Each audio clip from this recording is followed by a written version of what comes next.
எடுத்தேன் பாரு ஒரு ஓட்டோட முட்டாயை கவிட்டு ஏன் இப்படி கிரிட்டு ஓடிட்டு இருக்கான் தெரியுமா? ஏன்னா அந்த முட்டாய் தேங்காய் முட்டாய். அட மலக்குறங்க.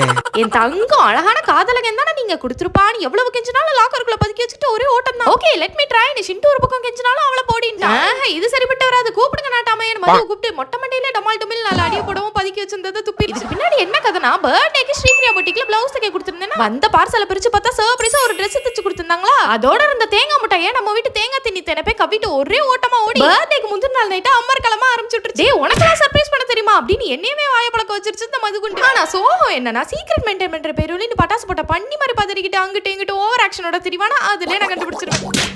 என்ன இருந்தாலும் பாவம் பல குட்டி பட்டாணி கிட்ட இருந்து இந்த கேக்க பாதுகாத்து வச்சிருந்ததுக்கே பெரிய ஹேட்ஸ் ஆஃப். அப்புறம் எம்மியான கேக்க முச்சுக்கு மொழிகிட்டு பிறந்த நாள் இனிதே வரவேற்று அடுத்த நாள் காலையில get ready with Kavi for birthday ஆரம்பிச்சாச்சு. நான் போட்டிருந்த செயின் பேங்கிள்ஸ் எல்லாமே ஃபியாஸ் ஆர்ட் ஒர்க்ன்ற பேஜ்ல இருந்து வாங்கியிருந்தேன். இது மட்டும் இல்லாம ஸ்டோன் பேங்கிள்ஸ் ப்ரூச் பின்ஸ் நிறைய பிரிட்டியான கலெக்ஷன்ஸ் இருக்கு. பேஜ் செக் அவுட் பண்ணி பாருங்க. அப்புறம் பர்த்டே மினி vlogs அடுத்து வந்துட்டே இருக்கு. Stay tuned.